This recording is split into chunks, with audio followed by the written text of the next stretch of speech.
береза, зачем шумишь листвой?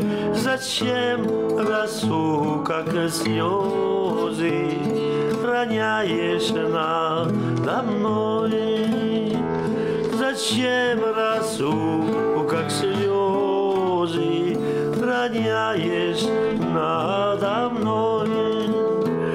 Была любовь и дружба, остался я один.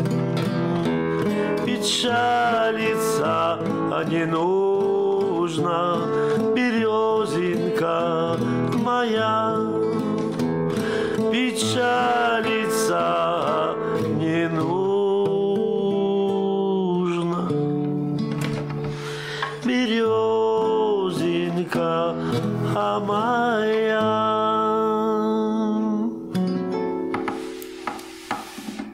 Bonjour et bienvenue sur KTB Radio pour l'émission L'heure des contes. Aujourd'hui avec des contes russes. Et ce ne sera pas KTB Radio, ce sera KGB Radio aujourd'hui. Alors j'ai la chance d'être accompagné en musique par Pascal Delouchek qui vient d'introduire l'émission. Installez-vous confortablement pour un long trajet en voiture, dans votre fauteuil préféré du salon, au coin du feu, et écoutez cette poignée de contes russes. Juste avant l'hiver, ça tombe bien.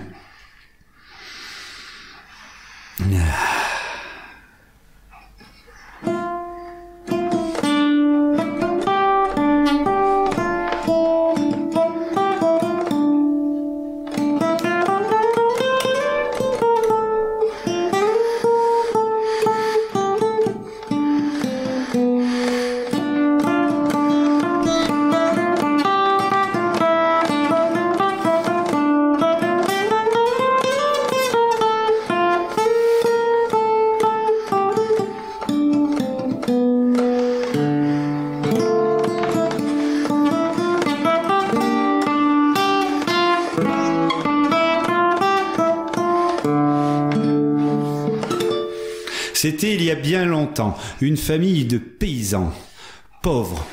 Remarque, à l'époque, tout le monde était pauvre. Hein. En fait, ils étaient normaux.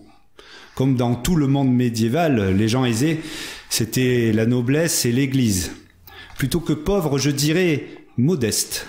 Des gens qui, quand ils trouvaient un vieux clou tout tordu, tout rouillé, ils le mettaient dans une boîte. Et pendant l'hiver, quand il faisait moins 30 degrés, on s'occupait à détordre les vieux clous, puis à enlever la rouille. Enfin, moi j'ai un oncle qui faisait ça. C'était il y a 80 ans, dans la Drôme. Ouais. Dans la Drômskaya. Donc pendant l'hiver, on détordait les clous et on dormait beaucoup aussi.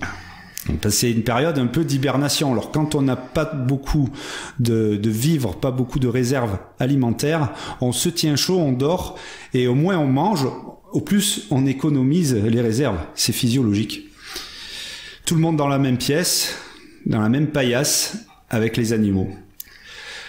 Bon, revenons à l'histoire. Donc c'est l'histoire d'une famille modeste, de paysans. Mais fait rare pour l'époque, ils étaient propriétaires d'une petite isba. Isba, c'est une maison avec des rondins empilés. Ils avaient un peu de terre et quelques bêtes, dont un bœuf. La mère n'était plus là. Le vieux père vivait dans l'isba avec ses 3 fils. 3 jeunes gaillards.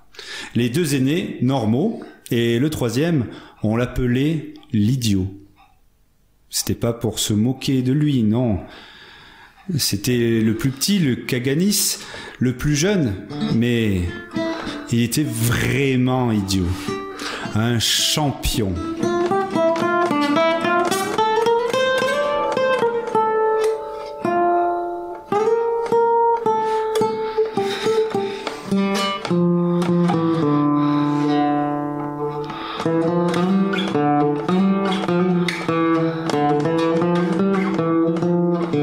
Le vieux père sentait qu'il n'en avait plus pour très longtemps à vivre.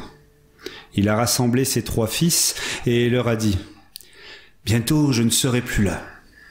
Si vous voulez vous en sortir tous les 3, restez unis. Entraidez-vous les uns les autres et vous pourrez vivre honorablement et correctement. » Il a dit aux 2 aînés « Prenez soin du petit, il vous le rendra. » Le vieux avait tout prévu, quelques roubles pour payer l'enterrement et la cérémonie de l'église, et même un don pour la paroisse. Et un jour, le vieux est mort. Ah, il eut un bel enterrement, hein. Et après, les biens ont été partagés selon la tradition. L'aîné a reçu en héritage l'isba, la maison, le Benjamin a reçu le champ, et l'idiot a reçu le bœuf.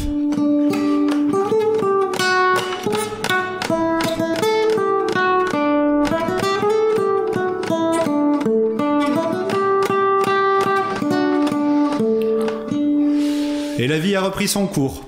Les 2 aînés se sont remis au boulot et l'idiot a aidé comme il pouvait. Un jour, l'idiot a dit à ses 2 frères « Il y a la foire à la ville, je vais y aller pour y vendre mon bœuf. » Les 2 frères n'en croyaient pas leurs oreilles. Mais non, on a besoin du bœuf pour labourer, pour tirer les charrettes, ne le vends pas. Et l'idiot répond « C'est mon bœuf, je vais vendre mon bœuf. »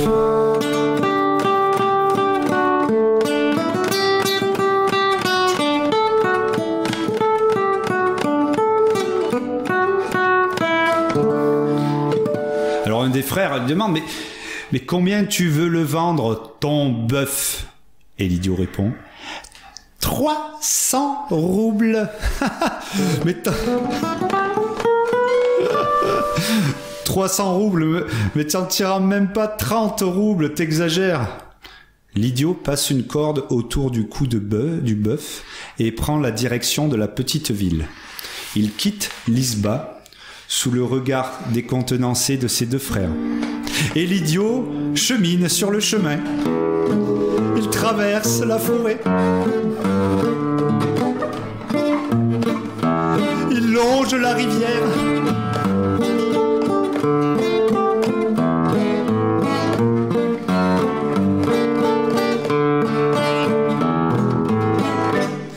L'idiot laisse son bœuf boire un coup dans la rivière et attend sous un grand peuplier.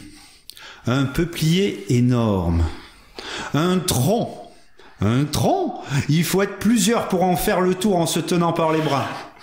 Oh, le peuplier est à moitié mort, avec un vieux tronc creux, mais à moitié vivant, avec des grandes branches pleines de feuilles qui dominent la forêt. Ce jour-là, il y a du vent. Beaucoup de vent. Le vent souffle, siffle, chante dans les feuilles. Il s'engouffre, ronfle, gronde dans le tronc creux du vieux peuplier.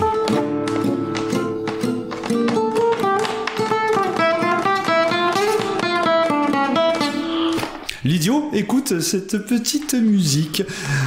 Il a l'impression que le vieux peuplier parle.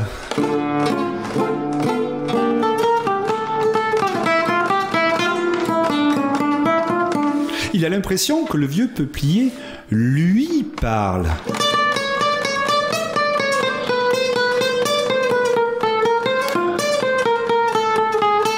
Ah, il écoute souffler, siffler, chanter, gronder, ronfler, trembler. Alors, quand le vent se calme, l'idiot en profite pour en placer une. Tu veux savoir où je vais? Je vais à la foire, je vais vendre mon bœuf. Et le vent reprend de plus belle. Souffle, siffle, chante. Le peuplier gronde, ronfle, tremble, siffle, souffle, chante. Gronde, ronfle, tremble, siffle, souffle, chante. Ah, l'idiot est heureux de communiquer avec cet arbre, avec cet être de la forêt. Mais mon bœuf t'intéresse? Mais bien sûr que je peux te le vendre. Il t'en coûtera 300 roubles en pièces d'argent. Et le vent souffle, siffle, chante, gronde, ronfle, tremble.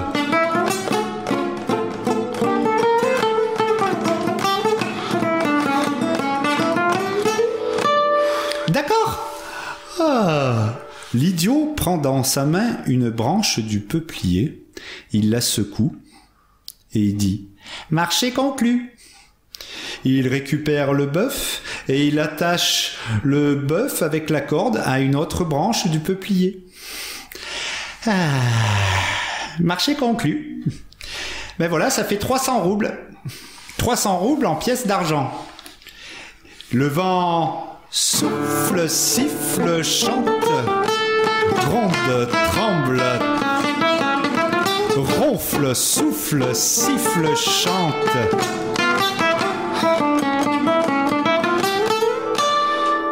Quoi? Qu'est-ce que j'entends? Tu n'as pas l'argent, tu me paieras demain? Bon, entendu, hein, je reviens demain chercher mon argent. Garde le bœuf.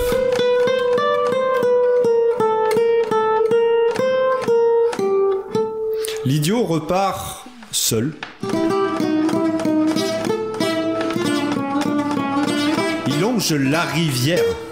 Il traverse la forêt. Il rechemine sur le chemin.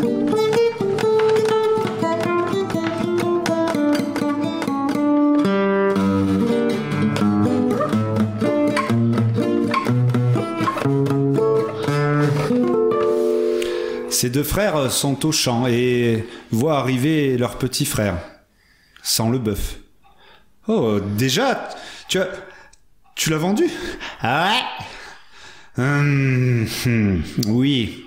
Et combien 10 roubles? 20 roubles? 300 roubles! Bon, les deux frères, ils sont méfiants, ils connaissent leur petit frère par cœur. Et tu peux nous montrer l'argent? Hein? Quoi? Il te paiera demain? Mais triple andouille, demain, ton acheteur, il sera parti. Hein? Quoi? Comment ça? Ton acheteur ne bouge pas. Il a des racines. Ton acheteur, c'est un arbre? Tu as vendu le bœuf au vieux peuplier à côté de la rivière. Il est là-bas, attaché, seul. Vite, il faut aller le chercher. Les deux frères aînés partent récupérer le bœuf.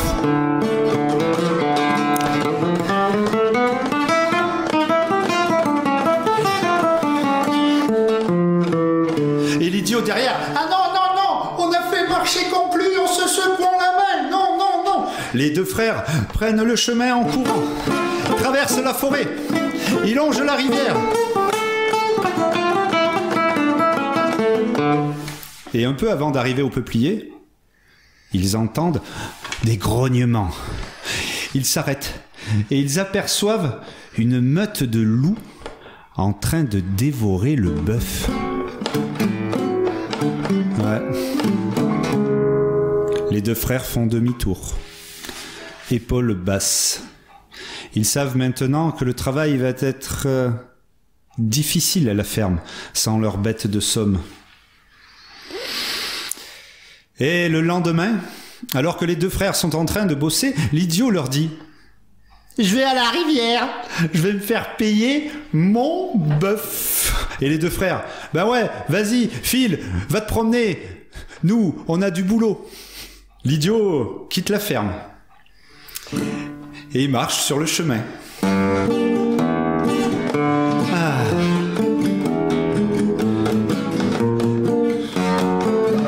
Il traverse la forêt. Il longe la rivière.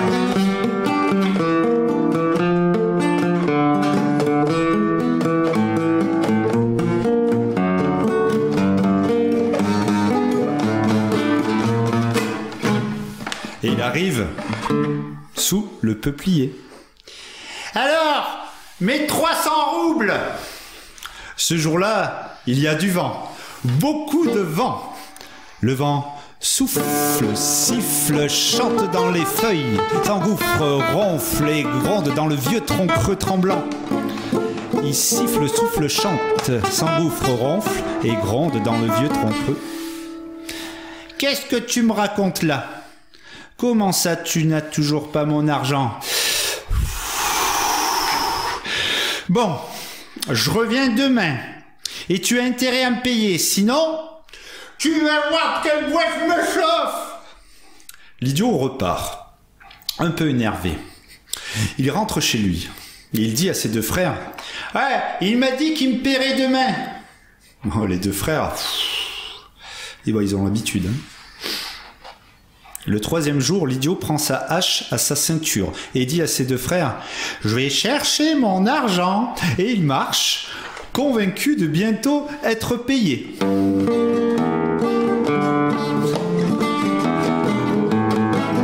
Le chemin,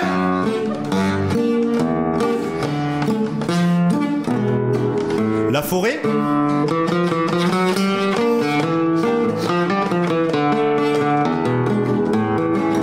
la rivière,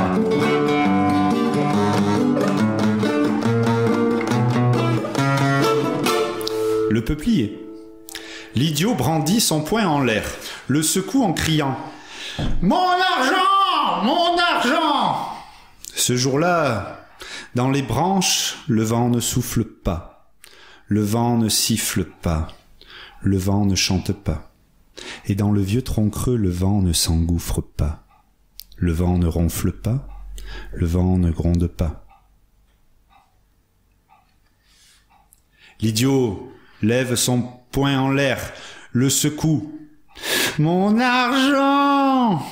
Et le vent ne siffle toujours pas, ne souffle toujours pas, ne chante pas. Pas de réponse, silence. « Mon argent !» Toujours pas de réponse. L'idiot brandit sa hache en l'air. Et vlam, vlam, l'idiot assène des coups sur le tronc du vieux peuplier. Et vlam, vlam, les sons de la hache résonnent dans toute la forêt. Vlam, vlam, l'idiot frappe avec assiduité. Vlam, vlam, l'idiot poursuit ses coups. Vlam, vlam, vlam. Puis un long craquement. Le vieux peuplier s'ouvre en deux. Et lentement, lentement, lentement, il tombe et se fracasse. Le bruit des branches cassantes résonne dans toute la forêt. Et puis, silence. L'idiot s'avance vers le cœur du tronc creux, fendu en deux. L'idiot regarde à l'intérieur. Le visage de l'idiot s'illumine de reflets dorés, argentés, et d'un large sourire. « Eh ben tu vois quand tu veux !» Au cœur du vieux tronc, un chaudron. Dans le chaudron, des pièces d'or et des pièces d'argent.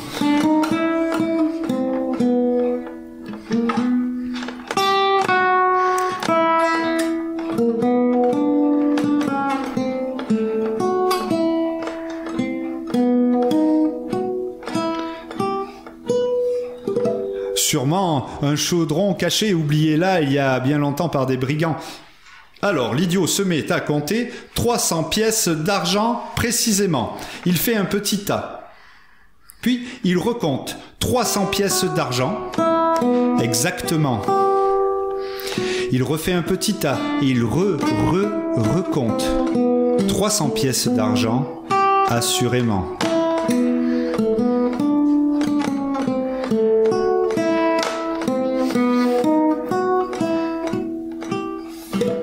Il fourre les 300 pièces d'argent dans ses poches. Être idiot n'empêche pas de savoir compter. Et il repart. Il laisse le chaudron avec l'or au cœur du tronc, à côté de la rivière, dans la forêt.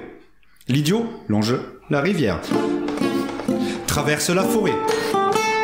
Il chemine, et il chemine le long du chemin.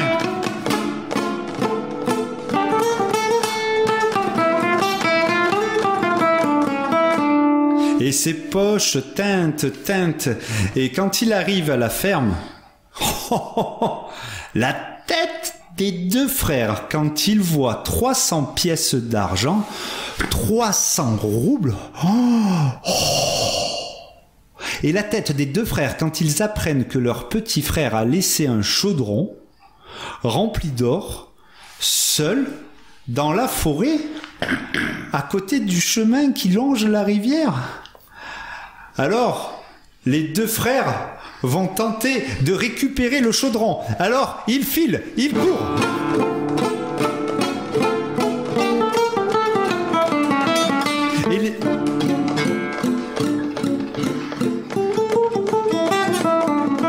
Et l'idiot derrière, ah non, non, non, on a fait marché conclu, on a fait marché conclu. Et il court, il court.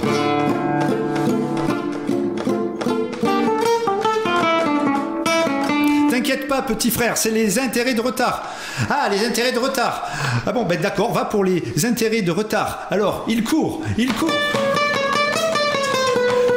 Et voici l'idiot qui les double, les deux mains sur ses poches, la hache à la ceinture. Alors que les deux frères repassent devant, ils traversent la forêt. Et les deux frères repassent devant, mais l'idiot, lui, il a du mal avec ses poches pleines qui teintent et sa hache à la ceinture. Et il court, il court, il court. Le chemin, la forêt, la rivière.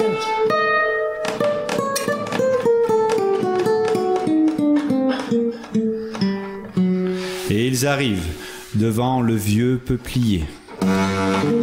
Fracassés, ils enjambent les branches mortes.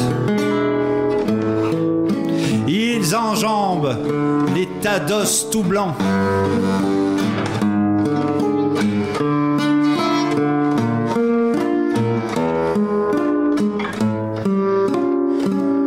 Et ils arrivent devant les restes du vieux tronc creux.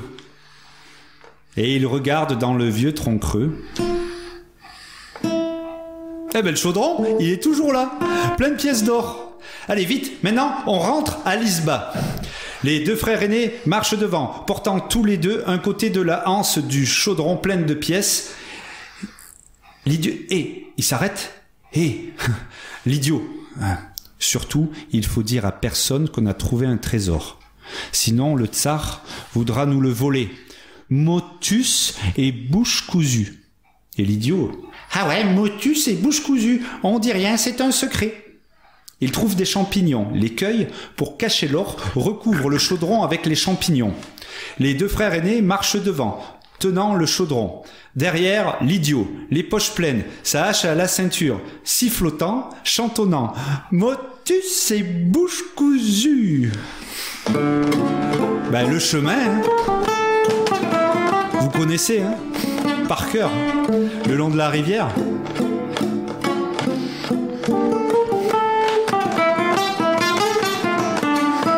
Ben, la forêt. Oui, là on prend à gauche, c'est ça. Ah ben ouais. Vous connaissez par cœur maintenant. Et là on tourne à droite. Et après le grand chêne, à gauche. Et puis tout droit. Et puis le long chemin. Et au bout du long chemin, on aperçoit l'isba.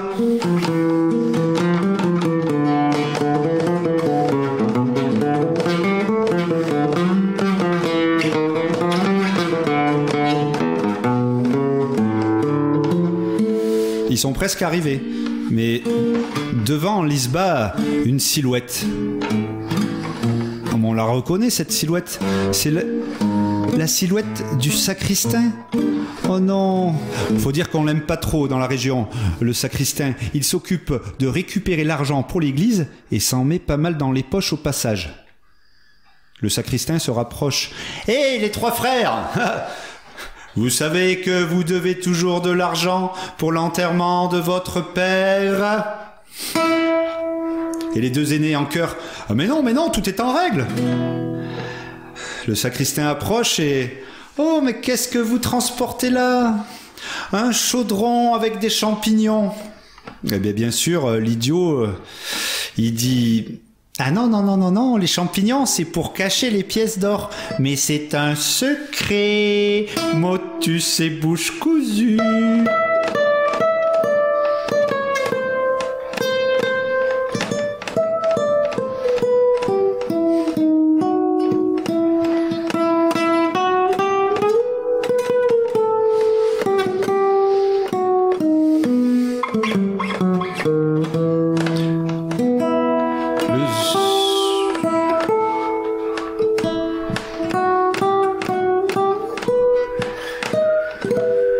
Le sacristain, quand l'entend pièce d'or, il se rapproche du chaudron, il enlève les champignons, et quand il voit tout ça briller, ses yeux sortent de ses orbites. Il plonge ses mains dans le chaudron, dans les pièces d'or, et il joue avec, il les fait teinter, et il commence à s'enfourrer dans les poches. Ah, ça plaît pas à l'idiot, hein.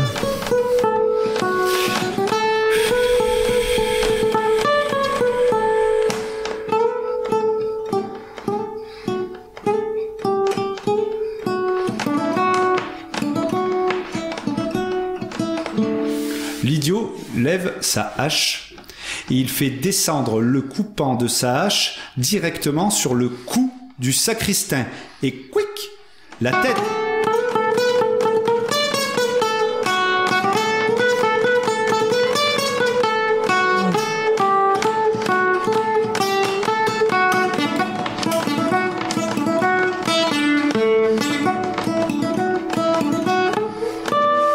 Et la tête du sacristain tombe au sol, suivie de son corps. Blum. Et la tête roule. Blum. Oh. Elle tombe dans un fossé. Oh. Et les deux frères. Ouh là là là là là là là là là là. Il faut cacher tout ça. Alors, devant, l'aîné porte le chaudron. Le Benjamin traîne le corps du sacristain. Et le cadet, l'idiot, sifflotant, porte la tête du sacristain dans une main et sa hache dans l'autre. Devant, les deux frères s'arrêtent. Et l'idiot, surtout, faut dire à personne qu'on a coupé la tête du sacristain. Motus et bouche cousue. Ah ouais, motus et bouche cousue. Ils descendent le corps du sacristain dans la cave, le jettent dans un tonneau. Ils mettent sa tête dessus. Le chaudron rempli de pièces d'or, il le cache dans la cour, sous un gros tas de cailloux. Le soir, les deux frères discutent. Quand la disparition du sacristain va être remarquée, des recherches vont être lancées. Et les Cosaques vont venir nous interroger. Et notre idiot de frère va raconter qu'on a tué le sacristain. Et on sera tous les trois pendus.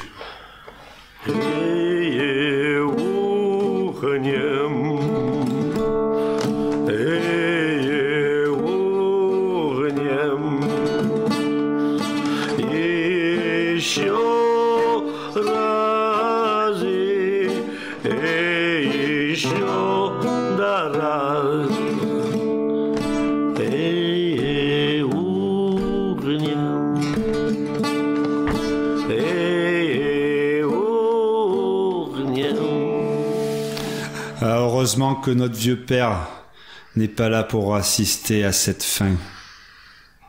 Effectivement, 3 jours plus tard, les 3 frères voient un nuage de poussière approcher. 6 cavaliers, des Cosaques, sur leurs grands chevaux. Ils arrivent.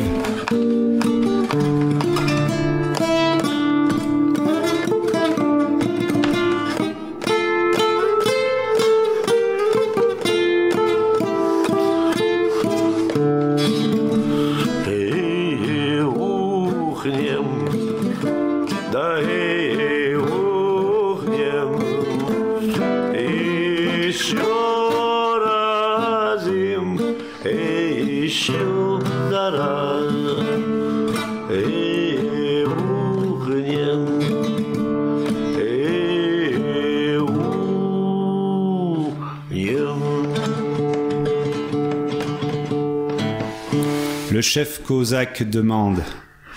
Le sacristain a disparu. La dernière fois qu'il a été vu, il prenait la direction de votre ferme. Vous l'avez vu?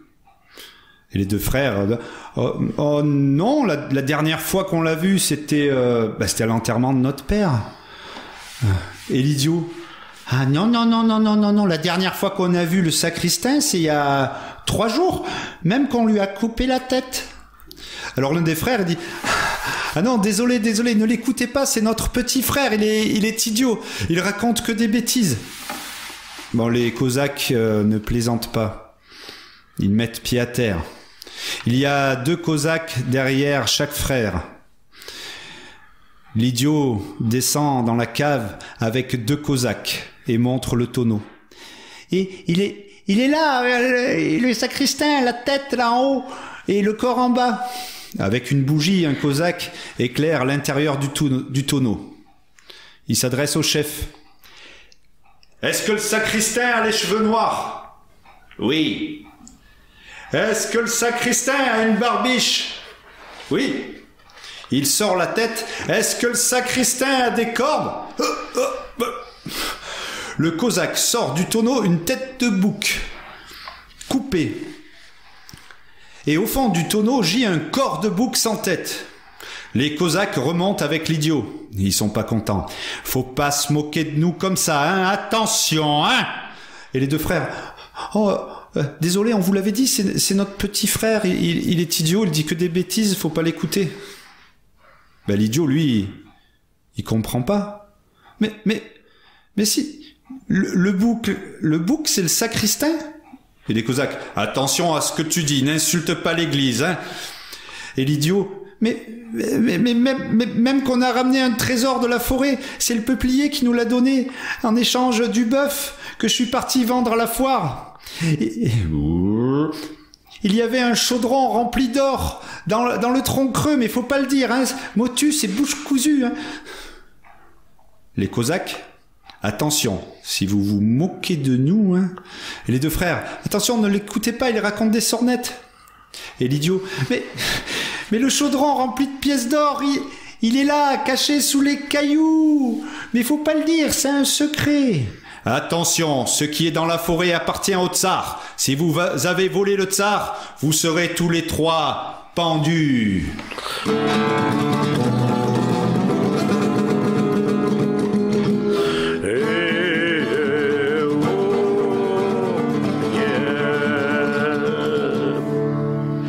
Les cosaques récupèrent sous le tas de cailloux le chaudron.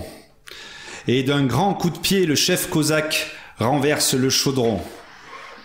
Dans le chaudron, des clous.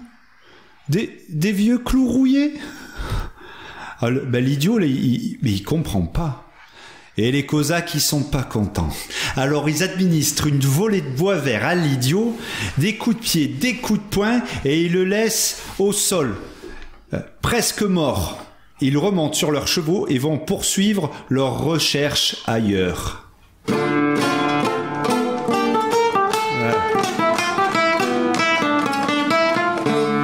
Les 2 frères portent précautionneusement leur petit frère dans l'isba. Ils l'installent confortablement près du poêle et prennent soin de lui.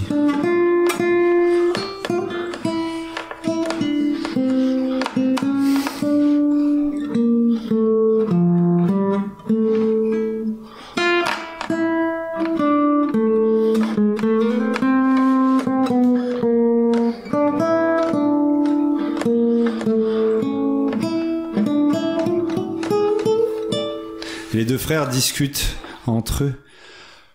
Hé mon frère, tu as bien fait de remplacer le corps du sacristain par le corps de notre vieux bouc.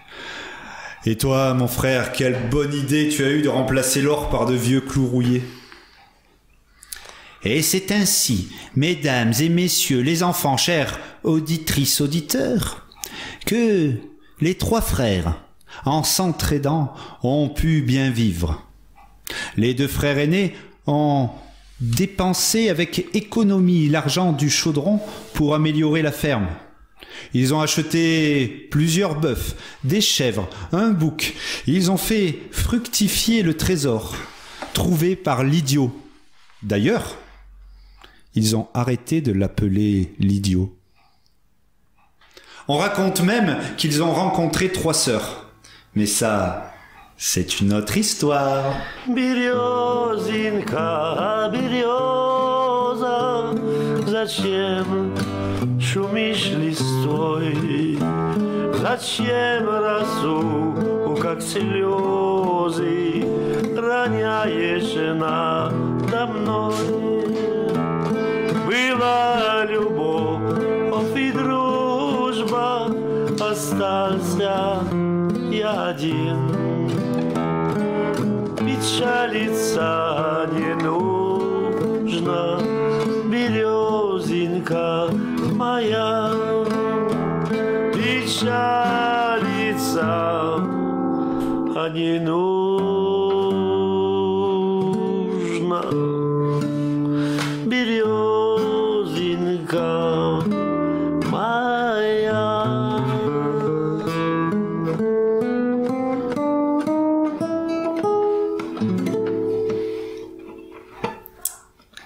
Ah, merci Pascal pour la musique.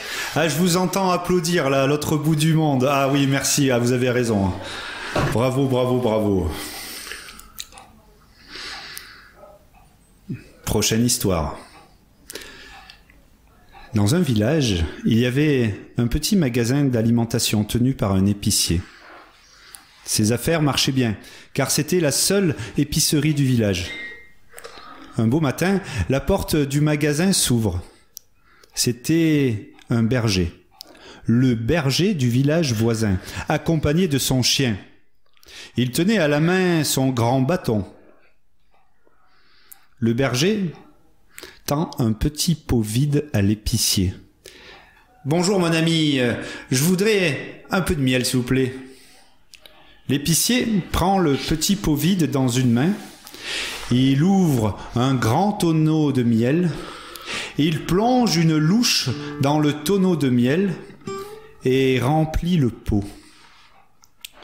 En reposant la louche, une minuscule goutte de miel s'échappe de la louche et aussitôt, une mouche qui rôdait s'élance en piqué sur cette goutte de miel quand le chat de l'épicier, lui, ne dormait que d'un œil. Et il guettait ce moment. Spécialiste de la chasse à la mouche, il bondit sur la mouche qui est en train de gober la goutte de miel et d'un coup de patte écrase la pauvre mouche.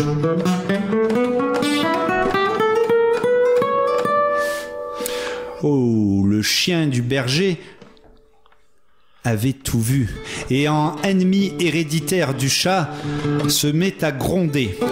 Le chat sort ses griffes, le chien s'avance et croque sur le chat. Il croque le chat qui hurle. Le chien lui broie la colonne vertébrale. L'épicier, pour défendre son chat, brandit la louche et donne un grand coup de louche à l'arrière du crâne de la tête du chien. Pas de chance, le chien tombe raide mort. Oh, le berger est fou de rage, son chien fidèle, étendu, là, mort, fou de chagrin, le berger hurle. Sauvage! Tu as massacré mon seul ami! Tu as massacré mon gagne-pain!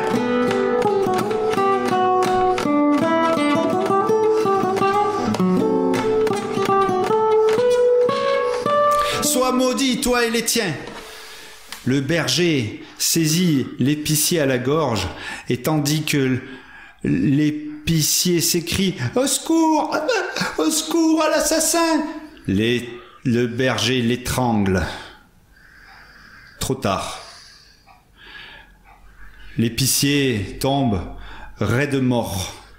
Il s'affale sur le corps du chien. Lui-même affalé sur le corps du chat, et la patte du chat cachant la mouche noyée dans le miel. En entendant les cris, les villageois se sont précipités à l'épicerie. « Quoi ? Qu'est-ce que t'as fait ? Quelle honte !»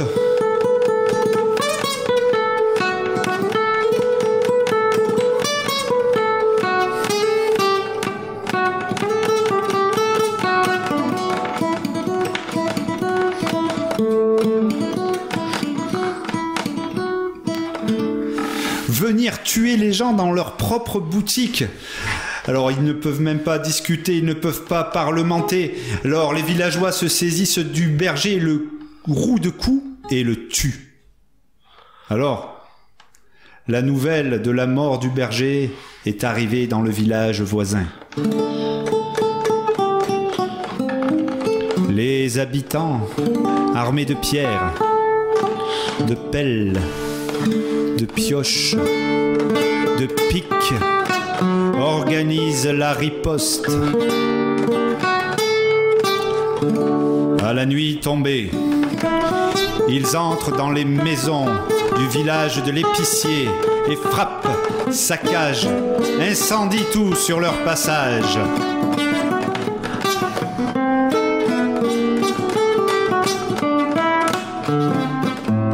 Et les autres, le lendemain, ils leur répondent. Les villageois répondent au village d'à côté, et le village d'à côté au village d'à côté. Et les deux villages et leurs habitants, il ne reste que des cadavres, des cendres, de la désolation. La région tout entière se mobilise. Et au nom de la justice et de la liberté, c'est la guerre dans tout le pays. Une guerre terrible. Une guerre meurtrière. Il y a des morts, encore des morts, beaucoup de morts. Et encore aujourd'hui, ceux qui ont survécu par miracle se demandent comment et pourquoi tout a commencé.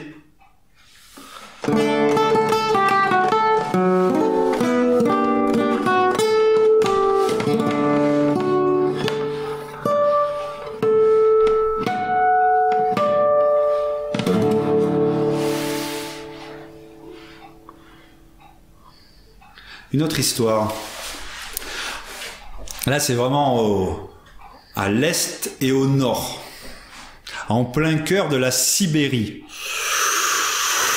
J'ai froid. Il vivait une vieille dame, une vieille babouchka. La vieille babouchka connaissait un secret, le secret du bonheur. Depuis des années, cette babouchka allait de village en village pour dévoiler son secret à qui voulait bien l'entendre. Un jour, elle traversait un village encore inconnu. Quand elle traversait le village, elle avait l'impression qu'on la regardait depuis les fenêtres. Quand elle tournait la tête vers une fenêtre, comme une ombre qui passait. Elle tourne la tête dans l'autre sens, comme un rideau qui bougeait. Mais est-ce un village fantôme, se dit-elle ?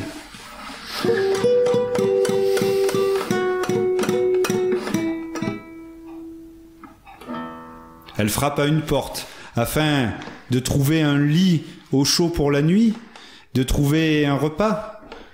Elle frappe à une porte, personne ne lui ouvre. Elle frappe à une deuxième porte, personne ne répond. Elle frappe à toutes les portes, personne.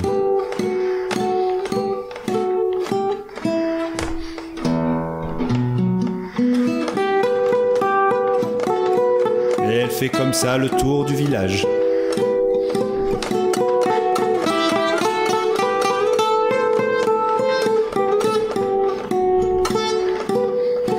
Personne. Alors la vieille babouchka se dit: ces gens restent chez eux. Ils ne savent pas être heureux. Voilà un endroit pour moi.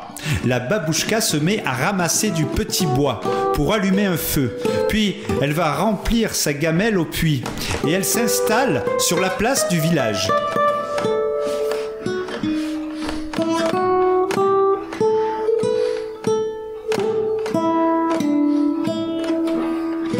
Un petit garçon s'approche d'elle.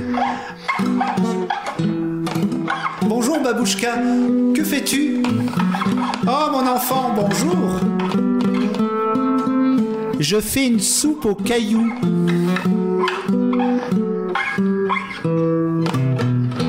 D'ailleurs, j'aurais besoin de 3 grosses pierres rondes. Est-ce que tu pourrais m'en trouver? Le petit garçon file chercher 3 grosses pierres, 3 belles pierres, bien rondes, et il les dépose au pied de la babouchka. Oh merci mon garçon, ces pierres feront une excellente soupe. Elle les plonge dans l'eau. Oh mais... Oh ça rentre pas. Oh dommage qu'on ne puisse pas en faire dans cette gamelle. Et le petit garçon répond, ah, mais ma mère, elle a une grosse marmite. Je vais vous la chercher. Il part chez lui en courant, prend la grosse marmite dans la cuisine. Le petit garçon croise sa mère et lui dit, maman, maman, il y a une babouchka sur la place du village. Elle fait une soupe aux cailloux. Et la maman, une soupe aux cailloux? Ah ben j'aimerais bien voir ça. La mère suit son fils sur la place du village. Elle regarde la babouchka faire le feu et installer la marmite. Intriguée par la scène, quelques villageois sortent un à un de chez eux.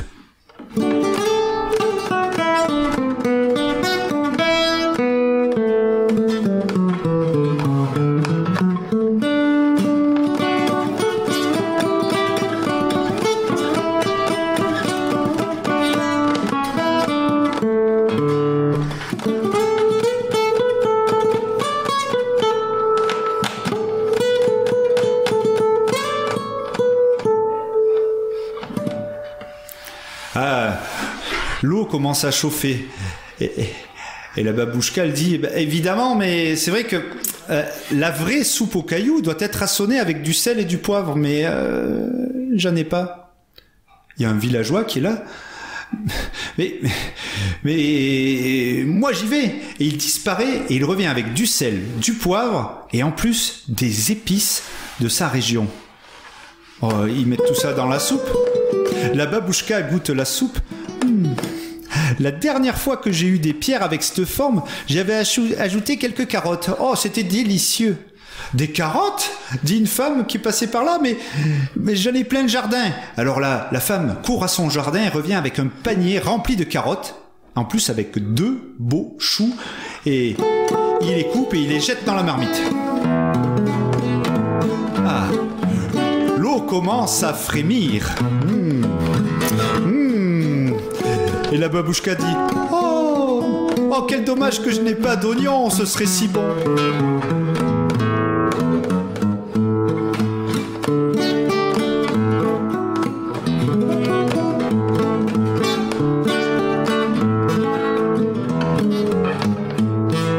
Ah ben ça y est, il y a quelqu'un qui a ramené des oignons. Oh, puis il y a quelqu'un qui a ramené des poireaux, des tomates, des saucisses, du lard fumé. La soupe dégage. Oh, une odeur, un fumé. Et la babouchka annonce « La soupe est prête !» Правильно, правильно, Савочкин, наверно. Правильно, правильно, Савочкин, наверно. Ah ouais, entre-temps, là, il y avait du monde sur la place du village. On avait dressé des grandes tables. Sur les tables, du pain, des bouteilles. Chacun avait pris un grand bol. Et ils sont allés se faire servir par la babouchka. Et tout le monde était assis autour d'une immense table. Quel festin au village! On n'avait jamais vu ça. Après le repas, on a chanté. On a dansé jusque tard dans la nuit.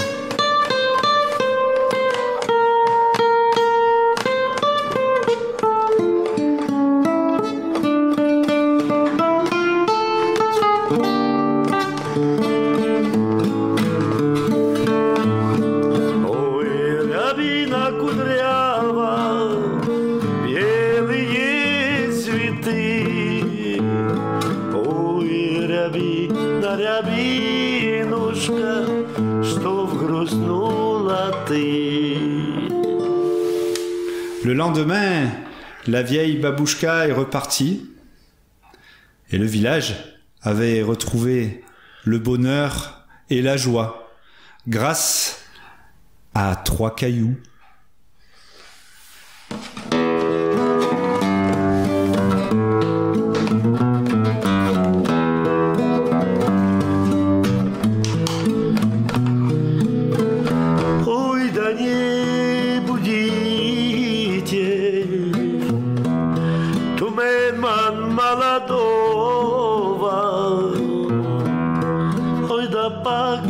Солнышко романы не взойдет. Ой, ой, Люба, dal lišća dane, oj da paka solniška romale je vzejđo. Ujdem ti denti, sivoneske volja, joj viliđajala, chyba kiedulia.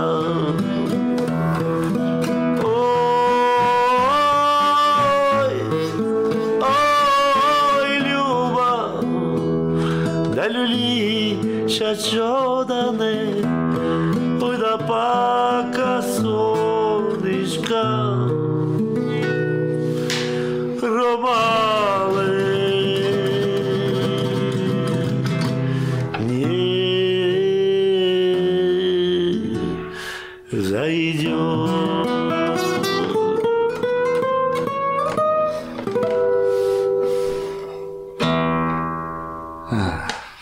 Ah ouais, merci. Ah, vous avez raison d'applaudir. Ah, je vous entends applaudir là-bas à l'autre bout du monde. Là. Ah oui, merci. Merci. Ah. C'est bon, vous avez fini d'applaudir? Ah, j'attends encore un peu. La prochaine histoire, c'est l'histoire d'un vieux et d'une vieille. Quand ils étaient jeunes, ils se donnaient rendez-vous sous un pommier, dans un pré, pas loin d'un bois. Elle, jeune fille, lui, jeune homme. C'était le printemps, sous ce pommier. Le pommier était tout en fleurs, et c'est là qu'ils se sont dit pour la première fois « Je t'aime ». Puis ils se sont mariés. Puis ils ont vécu ensemble.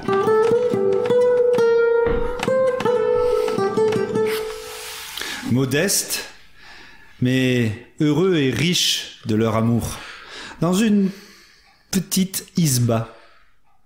Vous savez, ces petites maisons russes faites de rondins de bois.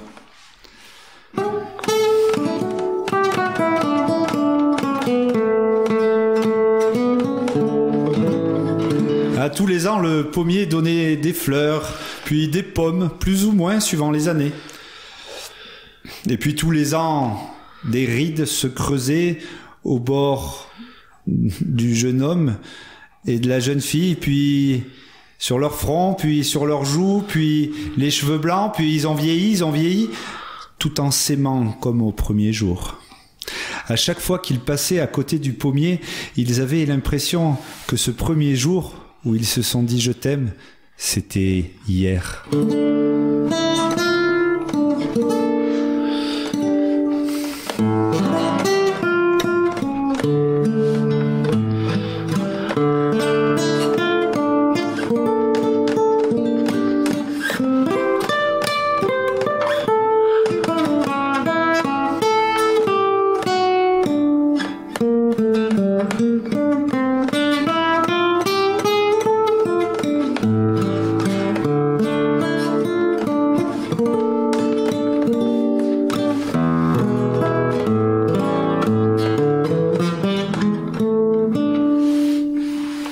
Ils étaient vieux maintenant, hein, et ils voyaient bien qu'ils arrivaient à la dernière lettre de l'alphabet de leur vie.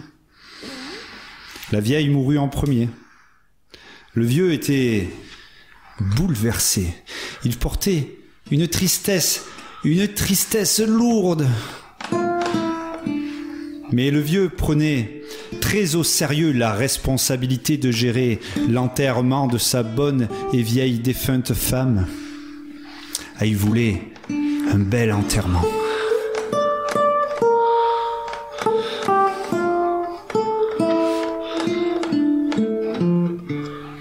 Alors le vieux est allé voir le pope. Le pope, parce que le prêtre, quoi, le pope de la paroisse. Il va chez lui directement. Le vieux frappe à la porte.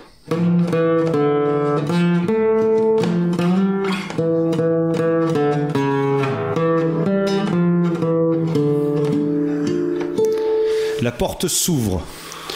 Le pope sort, surplombe le vieux et lui dit « Quoi, qu'est-ce qu'il y a ? Oh, mon père, ma vieille femme est morte et je voudrais l'enterrer avec tous les honneurs. Un enterrement à la hauteur de mon amour. Et le Pope répond, mais bien sûr, je suis là pour ça, bien évidemment. Mais faut payer pour ça, t'as l'argent ? Non, mais je vous rembourserai, je travaillerai dur. Pas d'argent, pas d'enterrement.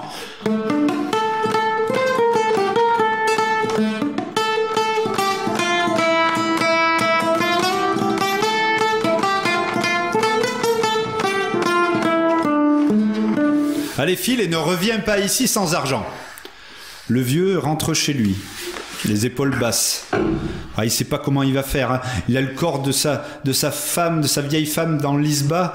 Il passe par la prairie pour rentrer chez lui. Il passe devant le pommier. Le pommier n'a plus de feuilles, encore moins de fleurs. Et il monte à la gorge du vieux des sanglots. Mais il revit un peu quelques bons souvenirs de son bonheur perdu. Et il se dit, mais bien sûr, je vais enterrer ma douce sous le pommier. Ah, il était content, le vieux. Ah, il était content de son idée. Et il pensait que sa femme aurait été bien contente aussi. Alors le vieux prend une hache, une pioche, et il se rend sous le pommier. Ah, il se remémore les doux moments passés avec sa femme sous cet arbre. C'est comme si c'était hier.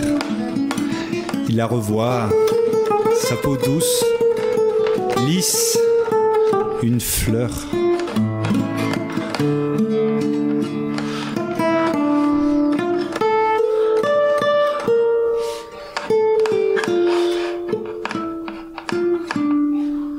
Le vieux commence à fendre la terre gelée avec sa hache. Il frappe, c'est éreintant. Puis il continue à la pioche. Et il creuse. Et il creuse jusqu'à ce que clon. Il enlève la terre autour de quelque chose de dur. Il enlève la terre et sort de terre une boîte, une cassette. Il ouvre le couvercle et la cassette est remplie de pièces d'or, étincelantes, dorées comme un soleil d'été. Le vieux, il arrête de creuser. Il joint les mains devant sa poitrine, regarde le ciel, fait une prière pour remercier le Seigneur. Son problème est résolu. Il rentre chez lui, range la cassette en lieu sûr, et avec l'argent, tout est beaucoup plus simple. Il achète une belle concession au cimetière, avec une belle vue. Oh, il fait fabriquer un beau cercueil, ouvragé, en bois précieux, avec des poignées en métal. Oh. Et puis il achète toutes sortes de victuailles et de boissons pour le repas d'après-enterrement.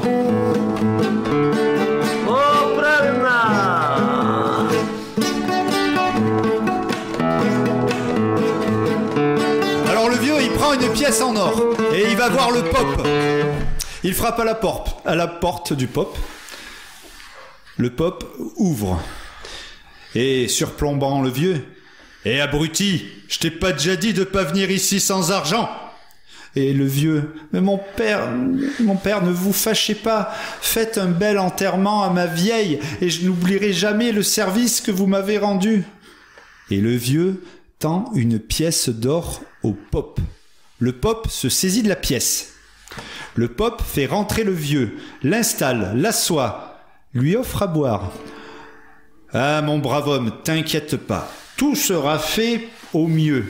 Ta défunte femme aura un enterrement à la hauteur de la bonté de son mari. » Le vieux donne une deuxième pièce d'or au Pope et repart chez lui rassuré.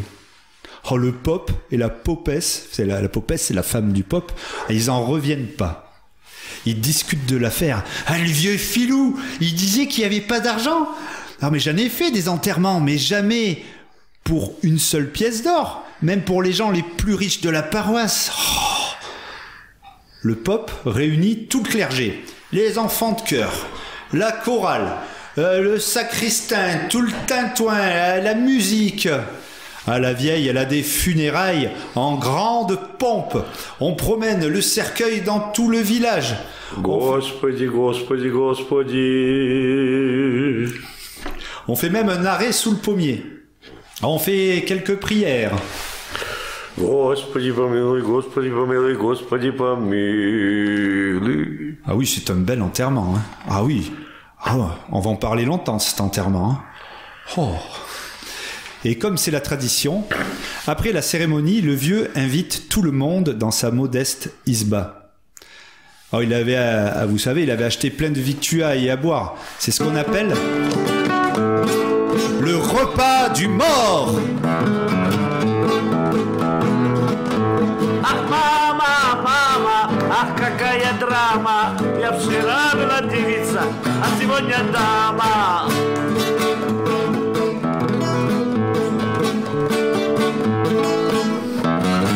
Ah, il y a à manger partout, hein. Sur 2 tables, force victuailles, viande en sauce, viande marinée, viande grillée, tout le monde se gave de viande.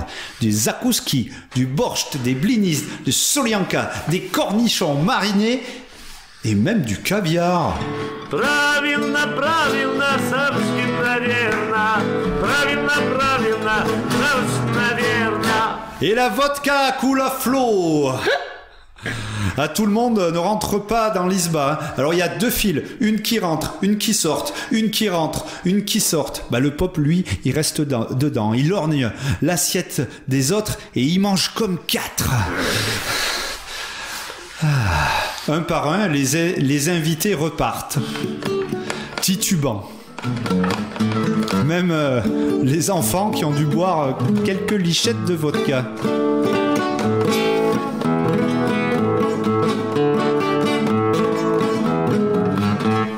Le vieux raccompagne le pope dans la cour. Le pope regarde autour de lui. Ah, il n'y a plus personne. Le pope s'adresse au vieux. « Écoute, mon fils, ne garde pas de péché sur la conscience. Comment tu t'es enrichi si vite? Tu étais miséreux? Maintenant tu es riche? C'est à se demander d'où cela te vient. As-tu volé? As-tu trahi? As-tu tué? Confesse-toi à moi, comme si tu parlais à Dieu. » Et le vieux, « Oh non, mon père, rien de tout ça. La vérité, je n'ai ni volé, je n'ai ni menti, je n'ai pas tué. J'ai juste trouvé un trésor. » Et le vieux lui raconte. Après cette confession, le pope rentre chez lui, tremblant de la tête aux pieds. Et il raconte ça à la popesse. Lui, un gueux, avec tout ce trésor. Mais c'est trop pour lui.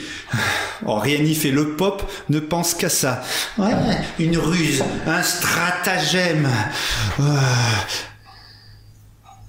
Mais oui, le bouc, le vieux bouc. La nuit tombée, le pope ramène un vieux bouc dans la cuisine. Il l'égorge. Il récupère le sang dans un seau. Ah, ils enlèvent bien la peau du bouc en gardant les cornes, la barbiche, les sabots. Puis le pope enfile la peau du bouc encore chaude, encore fumante, pleine de liquide. Ça pue, mais c'est tant mieux, hein. La popesse prend une aiguille et du gros fil et relie la peau du bouc de part et d'autre des membres du pope. Ah, la peau du bouc est bien tenue autour des bras, au dos, en haut des jambes. Ah, il se débrouille même pour fixer les cornes sur sa tête. Puis la popesse enduit le visage du pope avec le sang du bouc. Et puis là où il reste un peu de peau blanche, il y a encore du sang, tiens. Le pope se lève. Il va se voir dans la glace et fait des petits bruits, des petites grimaces. Il s'entraîne à imiter le diable.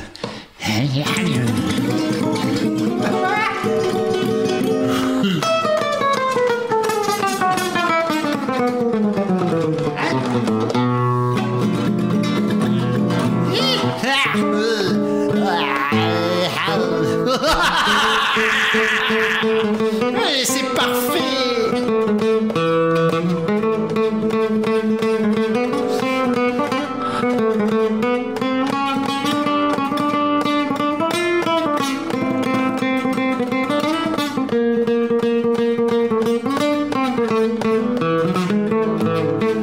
Ah mais c'est parfait, il adore son idée. Ah il bêle, il court après la popesse comme une bête en rut. Mais la popesse le repousse. Au boulot, hein, on verra après, vieux satire.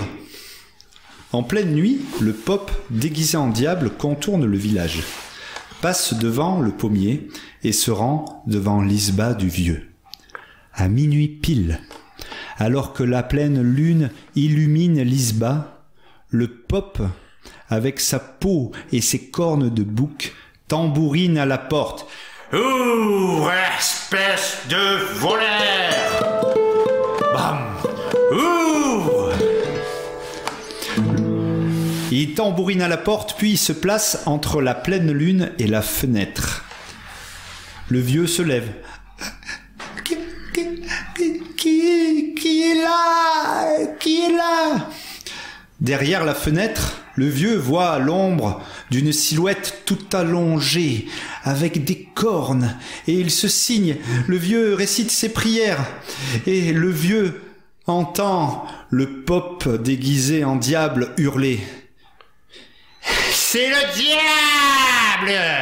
Sous le pommier, tu m'as volé! Voleur, voleur! Sous le pommier, ma cassette, mon or! Et le vieux répond, oh mais pardon, excusez-moi, mais si c'est que ça, mais je vous le rends.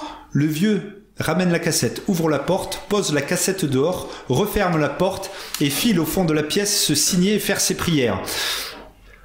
Le Pop soulève la cassette, la secoue, il l'ouvre, la sent. Mais, voleur, il manque 3 pièces. Je reviendrai! Le Pop, déguisé en bouc, rentre chez lui en ricanant. Il dit à la popesse, « Ah, t'aurais vu la tronche du vieux. Il a eu trop peur du diable, l'abruti. Et mes mères, mets ça en lieu sûr. » Le Pop donne la cassette à la popesse et s'assoit dans la cuisine à côté du poêle. Le Pop aile sa femme et ramène un couteau bien affûté pour couper tout ça.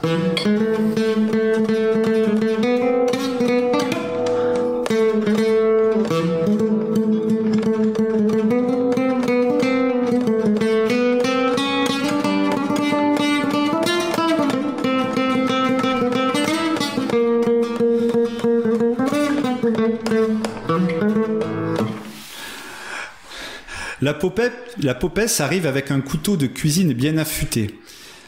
Ah, et le Pop lui raconte tout ça. Oh là là là là, mais ça s'est bien passé. Oh là là, tu te rends compte un peu? Le vieux, il a plus rien. Il a plus d'argent. À la lueur de la bougie et de la pleine lune, la popesse glisse la pointe du couteau sous un des fils qui maintenait la peau autour des bras du Pop. Elle glisse la lame affûtée. Elle tire d'un coup sec et sectionne le fil qu'elle avait cousu. Le Pop hurle de douleur et il se met à saigner, à pisser le sang, comme si on lui avait coupé un tendon. Ils essayent d'enlever la peau poilue du bouc. Impossible, elle est collée comme une seconde peau. Ils essayent l'eau chaude, l'eau savonneuse, rien n'y fait. Ils se nettoient la peau. Mais le visage du Pop reste maculé de sang du bouc. Il n'y a que ses yeux et ses dents que l'on voit blanches. Le Pop ramène même la cassette d'or au vieux, mais rien n'y fait. La peau poilue du bouc reste collée au corps du Pop.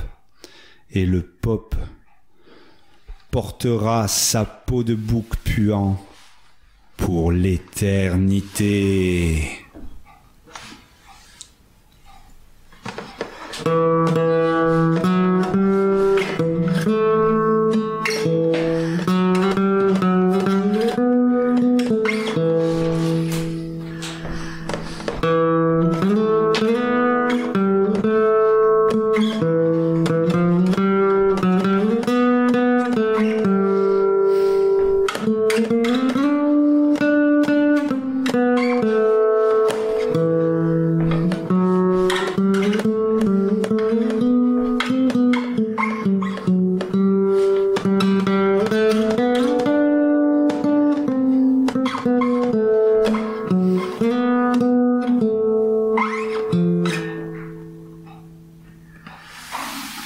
Ah, merci Pascal pour la musique. Ah, je vous entends applaudir. Voilà, je vous laisse finir d'applaudir. Ah. Alors, parmi les contes russes que j'ai choisis aujourd'hui, il y en avait pas mal, c'est compilé par Afanassiev. Il a rassemblé des contes de tout le monde russe autour de 1850. Alors, c'est des histoires de la tradition orale russe, ukrainienne, biélorusse, etc. C'est tout un pan de culture, d'un monde pour l'essentiel paysan et analphabète qui est fixé là par écrit. C'est une trace inestimable.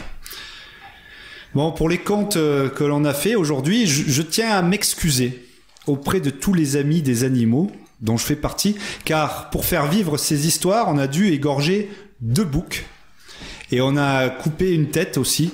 Pardon, mais on a trouvé 2 trésors. Les vrais trésors, ce sont ces histoires. Le recueil de contes d'Afanassiev, c'est un trésor de 1500 histoires dans lequel on peut trouver des histoires d'idiots, des idiots au cœur pur. Il est probable que Dostoïevski se soit inspiré de cette culture populaire pour écrire son fameux roman « L'idiot ». Il y a dans ces contes des diables, des paysans, des contes merveilleux.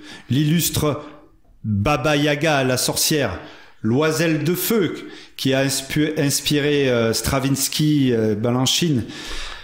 Les contes russes, ils ont inspiré les arts et la littérature russe, Stravinsky, Chagall, Eisenstein, Prokofiev. Les contes sont des références communes pour la création artistique, comme partout dans le monde. Le Ramayana, le Mahabharata dans la culture indienne, pour la danse et le théâtre. Chez nous, en Amérique, l'Occident, c'est Walt Disney qui ont donné leur vision du conte de fées. Charles Perrault. Ouais, tous ces gens, ils nous ont transmis des trésors, qui étaient au début, c'était oral, et grâce à l'écrit, on a pu les préserver, parce qu'avec la télé et tout ça, on en aurait vite oublié pas mal. Alors, on vous dit au mois prochain pour l'heure des contes. Je crois que au mois de décembre, il y a Noël, donc on va peut-être faire... Ça aussi, c'est un beau conte. Voilà, on va faire quelque chose de sur mesure. Donc un énorme merci à Pascal Delouchek pour sa musique inspirée. Merci à vous. Merci à KGB Radio, Cyril, Romain, et à bientôt pour l'heure des contes.